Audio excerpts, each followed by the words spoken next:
5 seconds. Start. The High Court relied upon another judgment of this court in the case of State Bank of India versus D.C. Agarwal. In that matter also the High Court had questioned the punishment imposed on the respondent since the CVC report had not been furnished to him.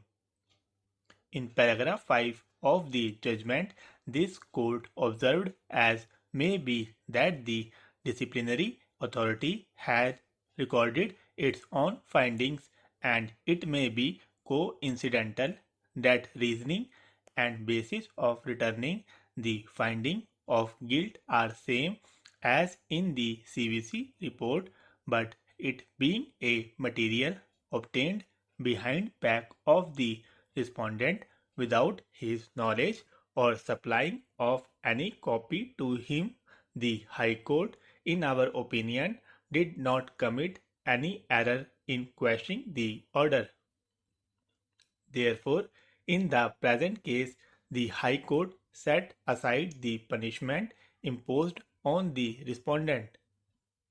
It also issued a mandamus to the appellant bank to consider the respondent for promotion which he had sought. Being aggrieved by that judgment and order, this appeal has been filed.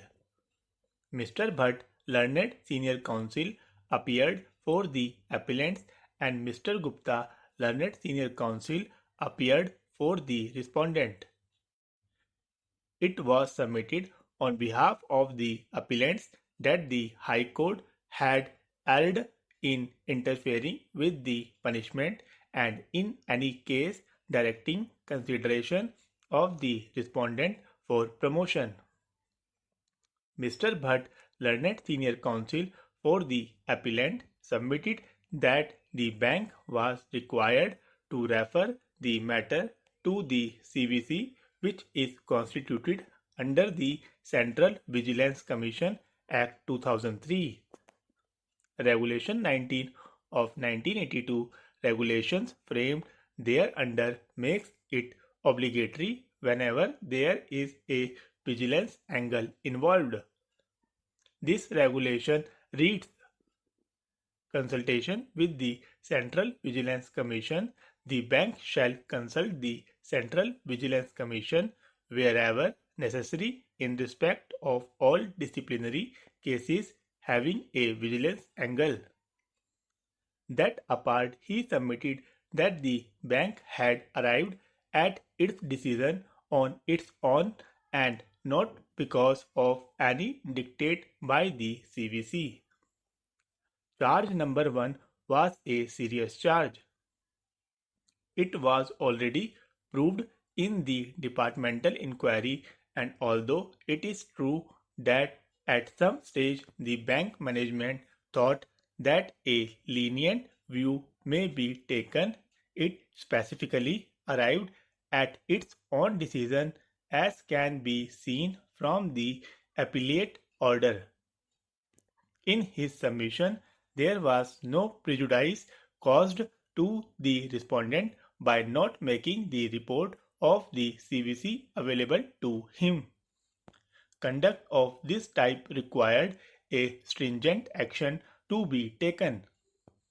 He relied upon the judgment of this court in the case of Regional Manager versus Nikunj Bihari Patnaik, reported in this court has held in that matter that when the bank officer acts beyond his authority, it is a misconduct and a proof of any loss to the bank is not necessary.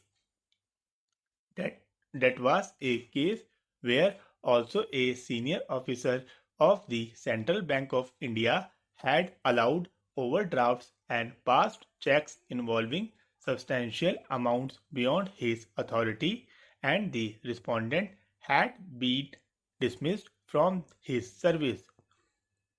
Mr. Bhatt submitted that in the instant case the appellant bank had in fact been lenient in imposing the punishment of merely reducing the respondent by 2 grades. It was then submitted by Mr. Bhatt that in any case the direction to consider the respondent for the promotion could not be sustained. He pointed out to us that the respondent had been punished earlier for similar conduct. He was considered for promotion in the year 2002 and subsequent to the impunged judgment in the year 2005 also, but was not found fit. The Learned Counsel for the Appellant Bank submitted that the question of promotion to such a senior post had to be decided on merits and suitability of the candidate.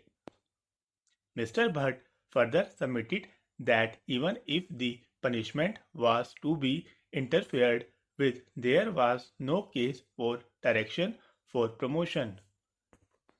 It was submitted on behalf of the respondent. On the other hand, there was no loss suffered by the bank, and at the highest it was a technical lapse.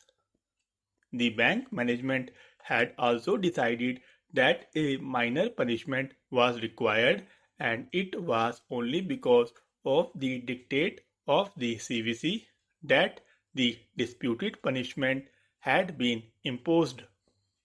Firstly, there was no reason to refer the issue to the CVC since there was no vigilance angle involved therein.